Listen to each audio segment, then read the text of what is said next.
நமச்சிவாயம். ஜெய் வராகி. ஆதித்யாய சோமாய மங்களாய புதாய ச குரு சுக்ர சனிபியஸ்ச ராகவே கேதவே நமோ நமஹ. ஆதித்யாதி நவகிரகங்களையும் என்னுடைய குருநாதரையும் இந்த பஞ்சபூதங்களையும் பிரபஞ்சத்தையும் அடியேன் நமஸ்கரிக்கிறேன். உலகம் முழுவதும் வாழக்கூடிய எனதருமை அன்பு பக்தர்களே, புரட்டாசி மாத ராசி பலன்கள். இந்த புரட்டாசி மாதம் சூரிய பகவான் கன்னி ராசியிலே சஞ்சாரம் செய்யக்கூடிய ஒரு அற்புதமான காலம். ஏன்னா கன்னியை விட்டு சூரியன் துலாத்துக்கு போயிட்டார்னா நீச்சமாயிடுவார். அதன் பிறகு வரக்கூடியதெல்லாம் வளர்ச்சிக்கான காலங்கள். புரட்டாசி மாதம் ஒரு புண்ணியமான மாதம். அதிலும் குறிப்பாக ஏற்கனவே கன்னி ராசியில் கேது பகவான் இருக்கின்றார். அவரோடு சேர்ந்து சூரியன் புதன் இந்த இரண்டு கோள்களும் கன்னி ராசியிலே சஞ்சாரம் செய்கின்றன. ஒரு மிக முக்கியமான விஷயம் என்னன்னு கேட்டிங்கன்னா, இந்த புரட்டாசி மாதத்தில் குரு பகவான் வக்ரம் அடைகிறார். கிட்டத்தட்ட புரட்டாசி மாதம் 25ஆம் தேதி வாக்கிலே, ஆங்கிலம் தேதி சரியாக அக்டோபர் 10ஆம் தேதி அன்றைய தினம் குரு பகவான் வக்ரகதி அடைகிறார். சனி பகவான் வக்ரத்தில் இருக்காங்க. அப்போது 4 கிரகங்கள் வக்ரகதியில் இருக்கின்றன. அப்போ இப்பேற்பட்ட புரட்டாசி மாதத்தில் யாருக்கெல்லாம் ஆட்சி பலம் பெற்றிருக்குது அப்படின்னு பார்த்தோம்னா, சனி பகவான் மட்டுமே ஆட்சி பலம் பெற்றிருக்கிறார். அதோடு கூட கன்னி ராசியில் புதன் பகவான் ஆட்சி பலம் பெறுகிறார்.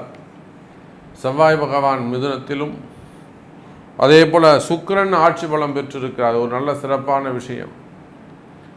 துலாம் ராசியிலே சுக்கிர பகவான் ஆட்சி பலம் பெற்றிருக்கிறார். சூரியன் அங்கு வருவாரே. ஆனால் இப்போ பிறக்கக்கூடிய பிள்ளைகளுக்கு, இந்த காலகட்டத்தில் பிறக்கக்கூடிய பிள்ளைகளுக்கு சூரியன் சுக்கிரன் சேர்க்கை ஏற்படுமே. ஆனால் அது நீச்சபங்க ராஜயோகமாக மாறிவிடும்.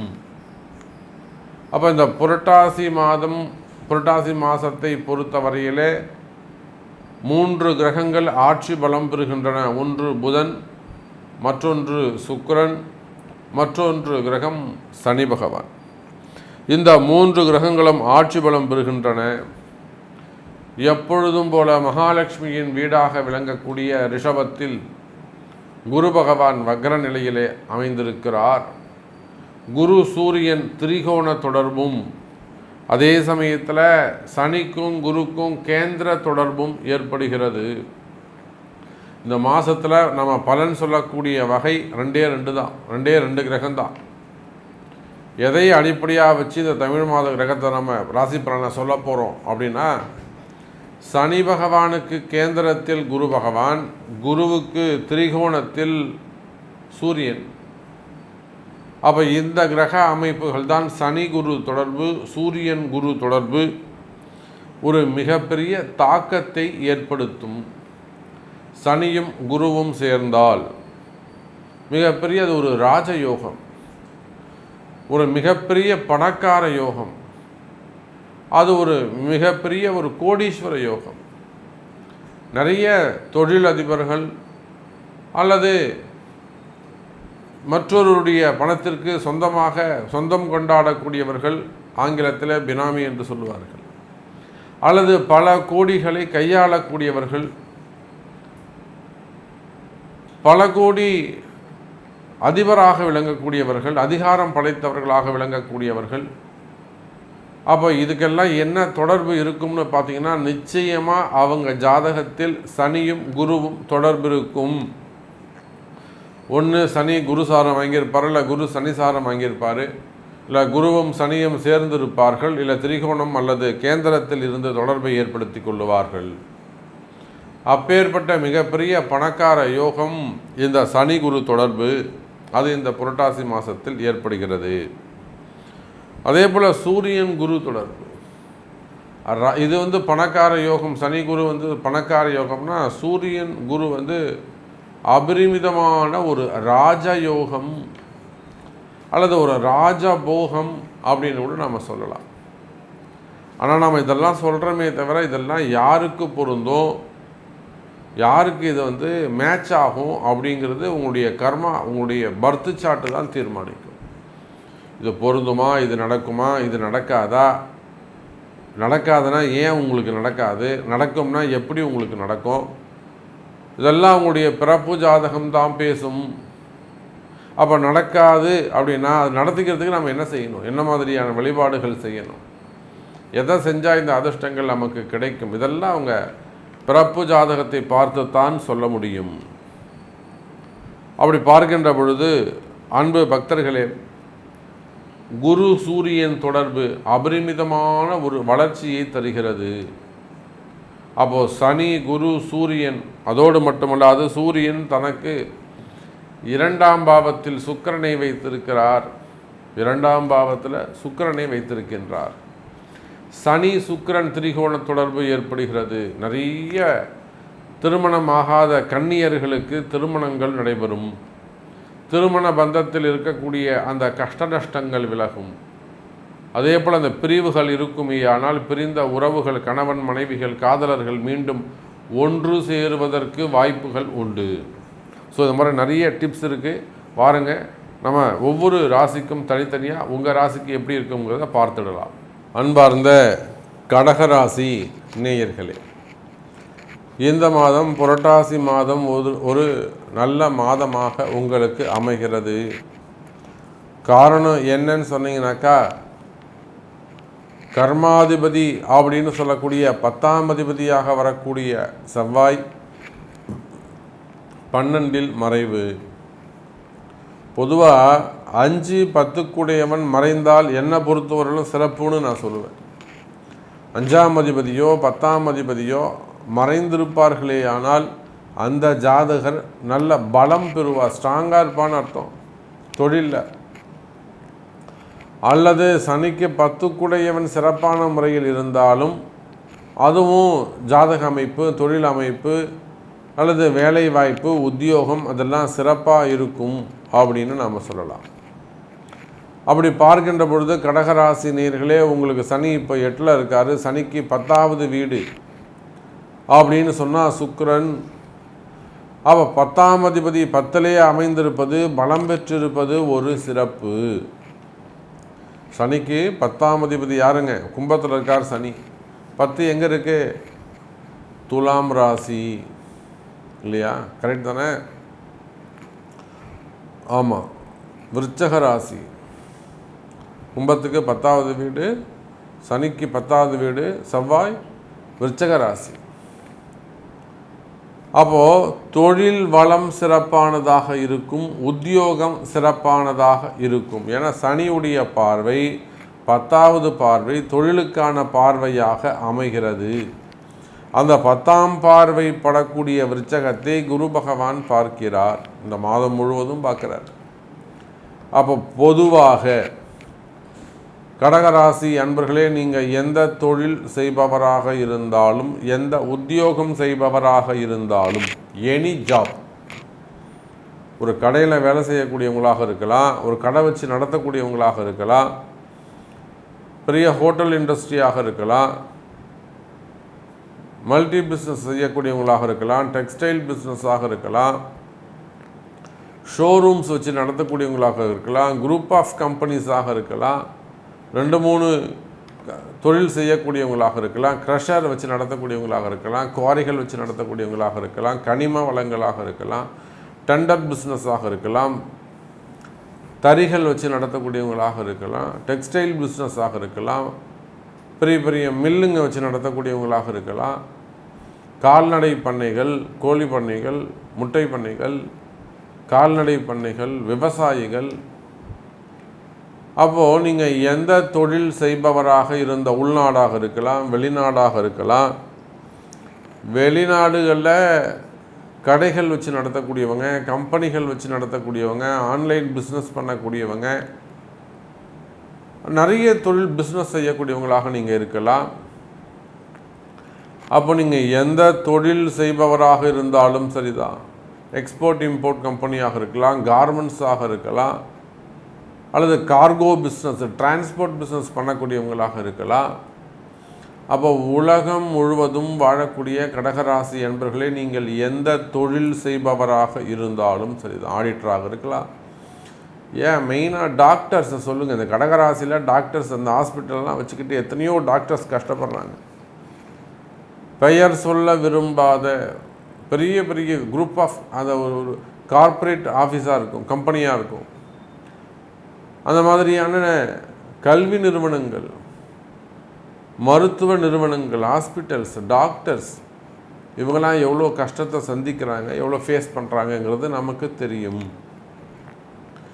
அப்போ நீங்கள் ஆடிட்டராக இருக்கலாம், அட்வொகேட்ஸாக இருக்கலாம், புரியுதுங்களா?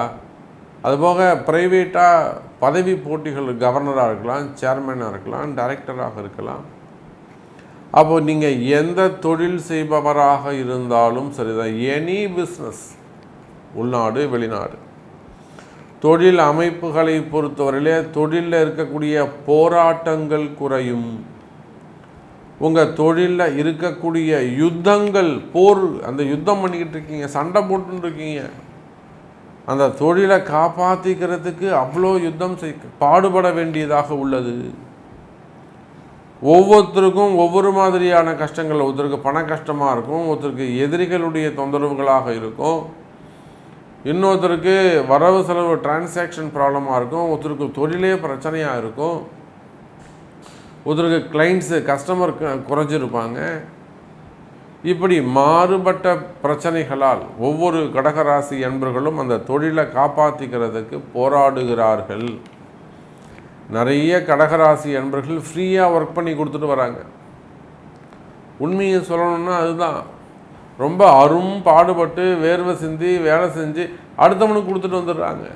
இவங்களுக்கு வருமானம் வருவது இல்லை. அப்போ வருமானம்ங்கிற விஷயத்தில் பாடுபடக்கூடிய, கஷ்டப்படக்கூடிய, எனக்கு எப்படியாவது வருமானம் வேணும் சாமி, ஒரு வருஷமாவது வருமானம் வந்து, 6 மாதமாவது வருமானம் வந்து, 3 மாதமாவது வருமானம் வந்து, இல்லைங்கன்னா வருமானம் வருதுங்கண்ணா ஆனால் அதை விட 2 மடங்கு செலவாகுதுங்கண்ணா, இல்லை வருமானம் வருது தங்க மாட்டேங்குது, கையில் நிற்க மாட்டேங்குது, இந்த மாதிரியெல்லாம் அது வேலை வாய்ப்புகளாக இருந்தாலும் தொழில் அமைப்புகளாக இருந்தாலும் சிரமப்படக்கூடிய, கஷ்டப்படக்கூடிய எனதருமை கடன் சுமைகளாலும் கஷ்டப்படக்கூடிய எனதருமை கடகராசி நேயர்களே, உங்களுக்கெல்லாம் இந்த மாதம் முதல் ஓரளவு வளர்ச்சியை தரக்கூடிய மாதமாக அமைகிறது. இனி வரக்கூடிய காலங்கள் தொழில் அமைப்புகள் எல்லாம் படிப்படியாக ஸ்டெப் பை ஸ்டெப்பாக முன்னுக்கு வரக்கூடிய காலமாக அமைகிறது. இனி வரக்கூடிய ஒவ்வொரு நாளும் ஒவ்வொரு எதிர்காலமாக உங்களுக்கு அமையும், வளர்ச்சிக்கான மாதமாக அமைகிறது கடகராசி என்பர்கள். இப்போ உங்கள் கஷ்டம் என்னன்னு எனக்கு தெரியுது. சரி, இப்போது கடகராசியில் முக்கியமான ஒரு சினிமா துறையில் ஒரு முக்கியமான நபராக அவர் திகழ்கிறார். ரொம்ப சீனியர் ஆர்டிஸ்ட், அவங்களுக்கு ஒரு சிரமம் இருக்க தான் செய்கிறது. அதே போல தான் நீங்கள் விவசாயிகளாக இருக்கலாம்.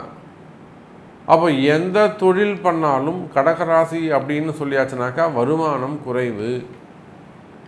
அதே போல் சிறு சிறு விபத்துக்கள், சின்ன சின்ன விபத்துக்கள் நடந்து கொண்டே இருப்பது, ஹாஸ்பிட்டல் எக்ஸ்பென்சஸ் போய்கிட்டே இருக்கிறது, வீண் விரயங்கள் ஆகிறது, இதில் ஒரு சில இடங்களில் திருடு போகிறது, வண்டி வாகனங்கள் அல்லது சொத்துபத்துக்கள் அல்லது நகைகள், பணங்காசுகள், தெஃப்ட்டு, இது எல்லாமே சனி பகவானால் வரக்கூடிய பிரச்சனை.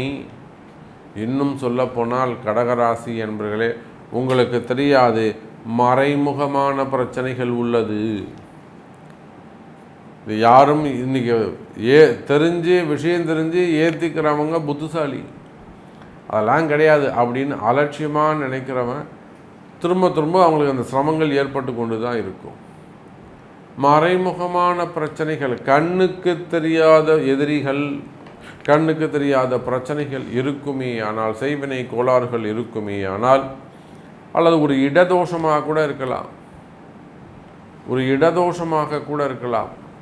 அப்போ பிரச்சனைகளாக இருக்கலாம், அக்கம் பக்கத்தில் இருக்கக்கூடியவர்களால் வரக்கூடிய பிரச்சனைகளாக இருக்கலாம். அப்போ இந்த மாதிரி மறைமுகமான எதிரிகளுடைய தொந்தரவுகள் இருக்குமே, ஆனால் கவலை வேண்டாம். கடக ராசி அன்பர்களே, இந்த மாதம் முதல் அதெல்லாம் சரியாவதற்கு வாய்ப்புகள் உண்டு. அப்போ இதெல்லாம் உங்களை காப்பாற்றணும். உங்களை காப்பாற்றணும்னு சொன்னால் அன்னை வாராகி தான் மனசு வைக்கணும். அன்னை வாராகி மனது வைத்தால் மட்டுமே உங்களை காப்பாற்ற முடியும். எனதருமை கடகராசி நேயர்கள், அதே போல் வேலை செய்கிற இடத்துல உங்களுக்கு ஏதேனும் பிரச்சனைகள் இருக்குமே, ஆனால் உத்தியோகம் சிறப்பானதாக இருக்கும். ஒரு சில கடகராசி அன்பர்களுக்கு புதிய வேலை வாய்ப்புகள் உருவாகும். நல்ல வேலை கிடைக்கிறதுக்கான வாய்ப்புகள் உண்டு. எனதருமை கடகராசி நேயர்களே, அதுக்கு அடுத்தபடியாக பார்த்தீங்கன்னாக்கா குடும்பத்தில் மகிழ்ச்சி இருக்கும். ஏதேனும் தொடர்ந்து நோய் நொடிகள், ஆரோக்கிய குறைவுகள், தொடர்ந்து உடம்புக்கு ஏதாவது ஒன்று வந்துக்கிட்டே இருக்குங்க சாமி. குடும்பத்தில் யாராவது ஒருத்தருக்கு படுத்தி எடுத்துக்கிட்டே இருக்குது. வீட்டுக்காரருக்கு சரியில்லை, பசங்களுக்கு சரியில்லை, ஆட்டிசம் ப்ராப்ளம் இருக்குது, அல்லது திடீர்னு இந்த மாதிரி ஒரு பிரச்சனை, பெரிய பிரச்சனை ஏற்பட்டு போச்சு. இந்த மாதிரியெல்லாம் சொல்லக்கூடிய கடகராசி என்பர்களே, ஆயுள் ஆரோக்கியம் அதிகரிக்கும். ஆயுள் பாவம் நல்லபடியாக இருக்கும். மன பயம் வேண்டாம் கடகராசி என்பர்களே. அதே போலத்தான் திருமண யோகத்தை பொறுத்தவரையில் கடகராசி என்பர்களே, திருமண யோகம் கைகூடும். நான் எப்பொழுதுமே சொல்வதுண்டு, பொண்ணுக்கு 41 வயசாது சாமி, கண்டிப்பாக ஜாதகத்தை எட்டுவாங்க, கல்யாணம் பண்ணிடலாம், பார்த்தலாம், மாப்பிள்ளை பார்த்தலாம், வாங்க. திருமண யோகங்கள் கைகூடும். அதே போலத்தான் குழந்தை பாக்கியம். நீங்கள் எத்தனையோ தம்பதிகள் அற்புதமான குழந்தைங்க, கணவன் மனைவி, குழந்தை பாக்கியம். கணவன் மனைவி இருவருடைய ஜாதகம்தான் பேசும். அது ஒருவர் சம்பந்தப்பட்ட கேள்வி அல்ல. ஆகவே திருமண யோகங்கள் கைகூடும், குழந்தை பாக்கியம் அதிகரிக்கும். இன்னும் நிறைய விஷயங்கள் நம்ம பேசிக்கிட்டே போகலாம். ஆனாலுமே கூட கடகராசி என்பர்களே, உங்களுக்கான தேவை என்ன, உங்களுக்கு என்ன நடக்கணும், உங்களுக்கு என்ன வேணும், அது நடக்குமா நடக்காதா, எப்போ நடக்குங்கிறத உங்கள் பிறப்பு ஜாதகத்தை கொண்டு தெரிந்து கொள்ளுங்கள் என்பதை தெரிவித்துக்கொண்டு மீண்டும் ஒரு அற்புதமான பதிவில் உங்களை சந்திக்கிறேன். நன்றி, நமச்சிவாயம். ஜெய் வாராகி, ஜெய் ஜெய் வாராகி.